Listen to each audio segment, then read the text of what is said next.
What is up guys, welcome to Garage 23, and today we're getting our first look at the all-new Nissan Armada Pro 4X. All right, you guys asked for the Pro 4X, here it is. Armada Pro 4X. There it is.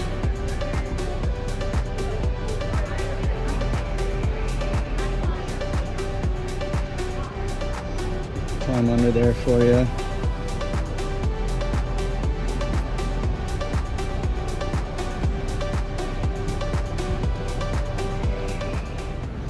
All right, so our Armada is due for an oil change, so we figured what better time to talk about the new model. So things you're gonna need is gonna be your oil filter, 7 quarts of oil.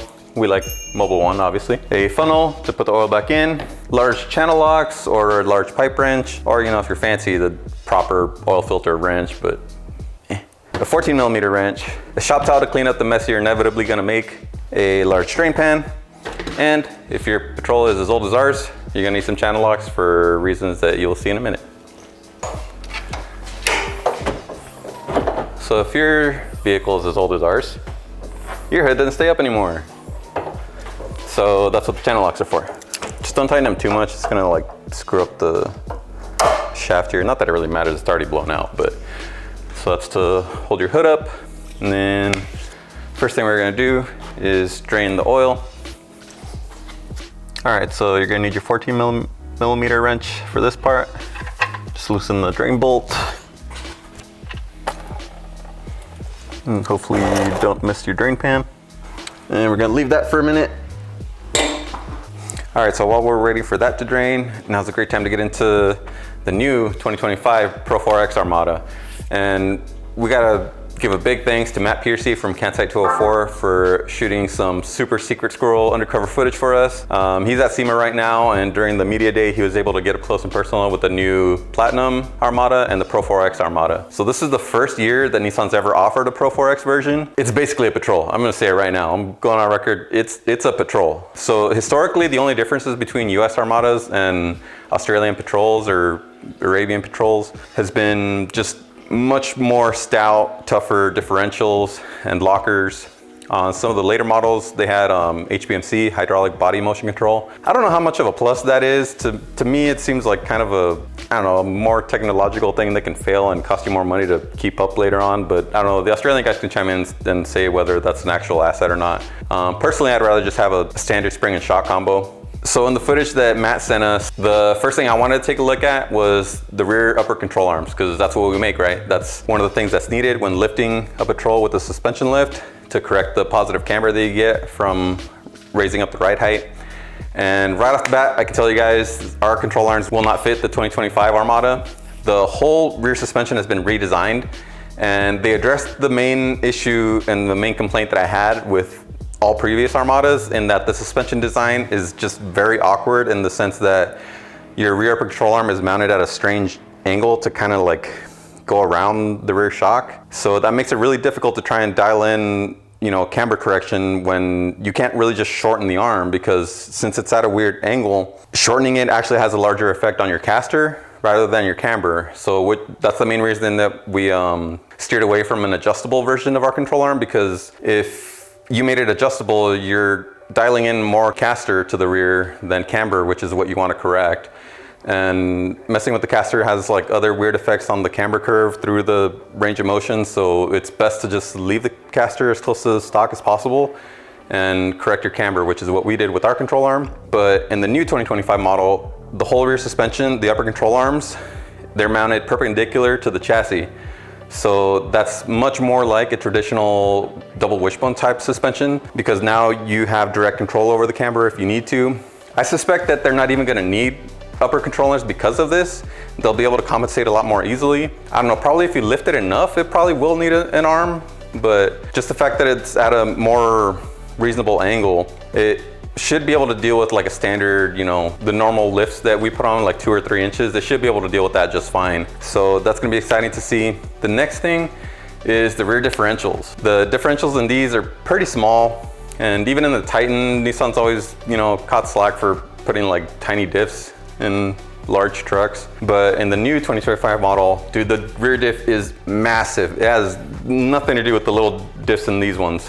The front differential also, I want to say it's larger. I can't quite tell, but it's definitely different. So we'll try to do a comparison and see if we can tell if it's actually larger or not. Those are like the biggest benefits, is having like larger, tougher differentials, and the rear one having an e-locker from the factory is super awesome. The next big difference, which is similar to the HVMC that comes on the Patrols, is the newer Armadas have 4-wheel active air suspension, which in my opinion isn't much of an asset, because like the rear suspension in these is just a constant source of headaches. Anyone that has one will tell you they just constantly cause problems. So for them to go and put it on all 4 corners, I don't think it's a good move, but again, it opens up the aftermarket to supply some sort of alternative to that. Let's try and do a comparison and see what the diffs actually look like, and we'll compare it to our differential so you guys can get a direct one-to-one comparison, and we'll try to do it with the front also, and as well as like the rear upper control arms, so you can see like an easy way to compare the old one versus the new one. So let's take a look.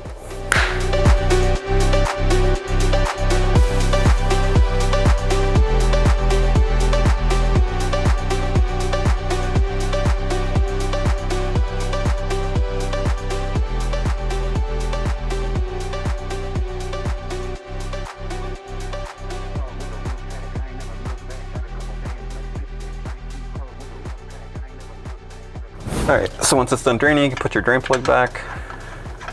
If you're doing an oil change for your best friend, throw some red Loctite on there and crank her down. And then, like I said, use your shop towel to clean up the mess. Oh, that's a big mess. All right, now for the oil filter, which is always kind of a pain. Channel lock seemed to work for me. You can basically just use whatever you can get your hands on that'll fit around this thing.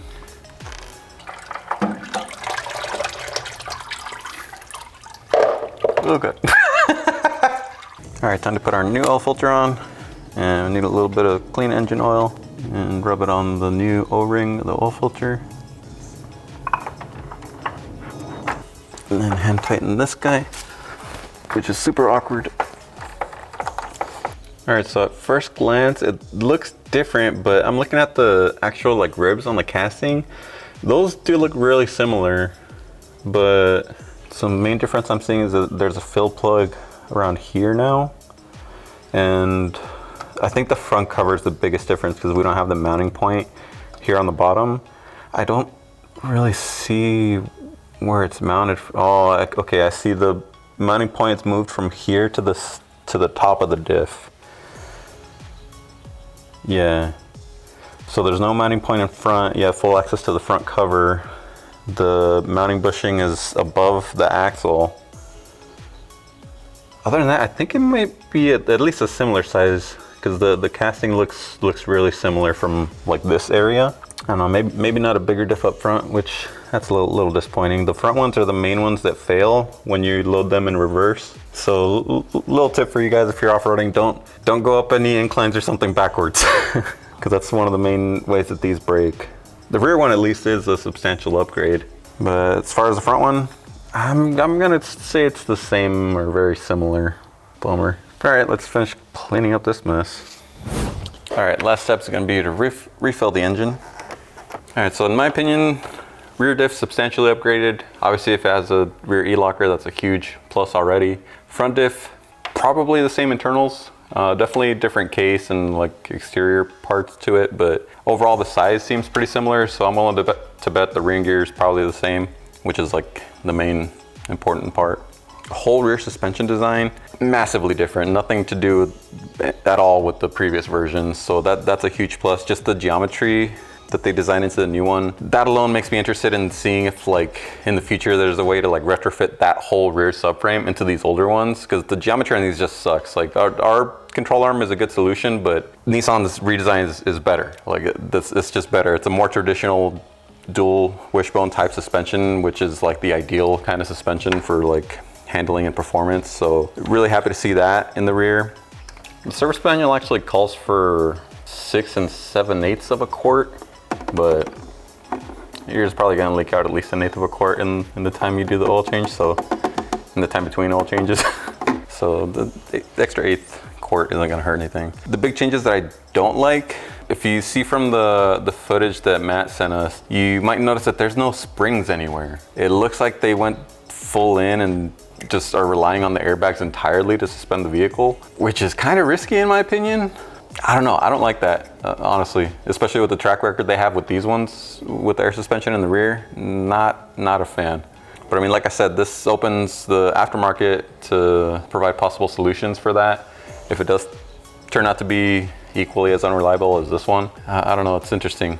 That's probably also the main reason that they redesigned the whole suspension to be able to like maintain a decent alignment throughout various ride heights, is because their air suspension will like be able to lower and raise the vehicle at your whim. So if you get it aligned, it makes sense that they would have to redesign suspension to maintain that alignment to whatever ride height you choose. So that's probably why they did it. Probably has nothing to do with the off-road guys trying to get a good alignment, but still it benefits us. So that's good. Also, another thing to note is the service manual calls for 0 W20, but I don't know. That's basically like water. So I try to go for at least 5 or 10, 20. All right, we're all done here. Just make sure you put your oil cap back. All right, last thing, don't forget your vice grips. And that's gonna be it. That's how you do an oil change on your 2017 to 2024 Nissan Armada / Patrol. Thank you guys for watching, and let us know what you guys think of the new Patrol. We love it, but probably not gonna get one. We just paid off this baby and we're pretty happy not having a car payment. So the new upgrades are substantial, but I don't think they're substantial enough to warrant trading in and starting all over. If you are in the market for a full-size utility vehicle, that's definitely a game changer. But if you already have one, then you're better off just keeping this one and then putting an e-locker in it or something like that. I think that's a better, more efficient route.